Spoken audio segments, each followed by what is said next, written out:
dears, welcome back to the physics class. Today we are going to start our second chapter, equations of motion.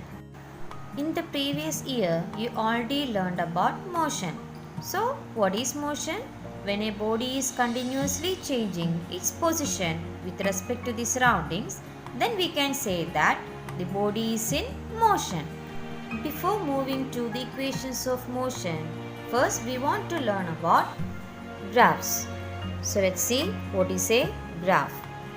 Graph is a two-dimensional diagram. It can be depicted connecting two values.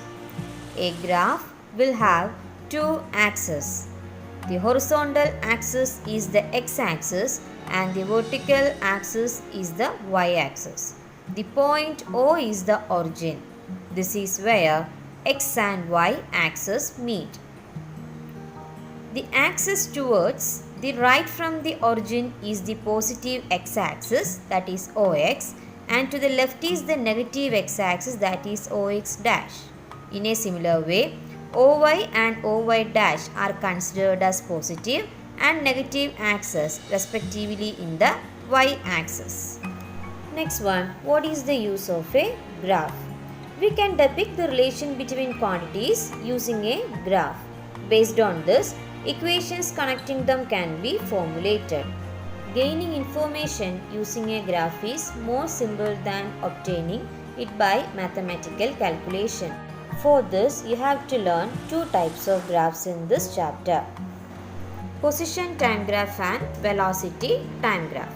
And the first one, we are going to learn about how to draw position time graph. Let's see how we can draw the position time graph. At first, on a graph paper, draw the axis x-OX and y-OY. Here, x-axis can be used for making time and y-axis for position. Then, mark the values given in the given table on the graph. After that, join the markings. This graph is known as position time graph. And an important point is, we use scales while drawing a graph to contain the given measurements on a graph paper. The size of the graph decreases as we increase the scale considered, but the value doesn't change. So for the convenience of drawing, we have to draw the x-axis and y-axis on the graph paper. This will help to reduce the size. That means we are only considering the positive axis in a graph. So let's draw a position time graph.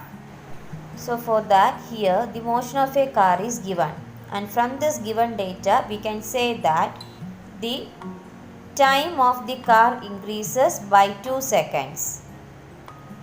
At point A, the car starts its journey from rest, and after 2 seconds it reaches the point B at 5 meter. And after 4 seconds, the car reaches at a position of 20 meter at point C. And at last, the car reaches its final position after 10 seconds, and the position of the car at 10 seconds is 50 meter. And from this data, now we are going to draw the graph. That means the position time graph of the journey of a car. For that, first we have to draw the x and y axis on a graph paper that you can see in this video. After that, mark x dash, O origin and y. After that, mark position in y axis and time in x axis. Then mark the values of position and time in the x and y axis respectively. Here in x axis we are taking the time by increasing 2 seconds, that is 2 second, 4 second, 6 second, 8 second and 10. So here the scale of the x axis is 2 second, and in y axis, that means the position, we are marking the position by increasing 10 meter. That means in y axis the scale is 10 meter.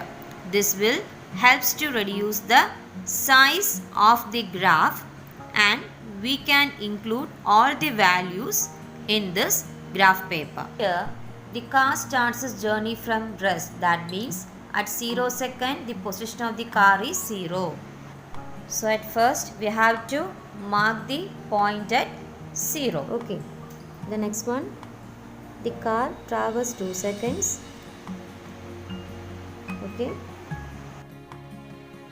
Then the position or the distance traveled by the car is 5 meters. But here the 5 is not marked. So we have to count the lines as 1, 2, 3, 4 and 5. At the middle of that square we have to mark 5. Okay. Then after 2 seconds the car again traveled to some distance. That is at 4 seconds. What is the distance traveled by the car? 20. So you have to mark the 20. We have to mark it on 20. Okay. Then again after 2 seconds the car reaches its next destination. And what is the position there? 26. Okay, so we have to count the small lines and mark it on the 26th line. Okay.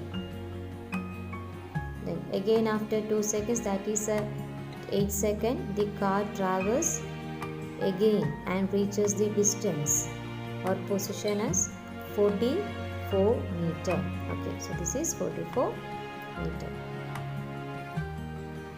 And at last the car reaches at a distance of 50 meter in 10 seconds. This is the last destination of the car. After that we have to join the dots. Okay, using a pencil. Usually scale is not used for joining dots in graphs. Okay. We get a curved line, that is it is not a uniform motion. The position time graph of a body moving with uniform speed will be a straight line. The body will be moving with non-uniform speed when the graph is not in a straight line. So children, you should draw this graph on the graph paper and paste it on the physics note. Okay? And try to do all the graphs on your textbook. And if you have any doubts related with this, you can ask me through the WhatsApp. Okay, let me believe you understood all the contents here, and thank you for watching.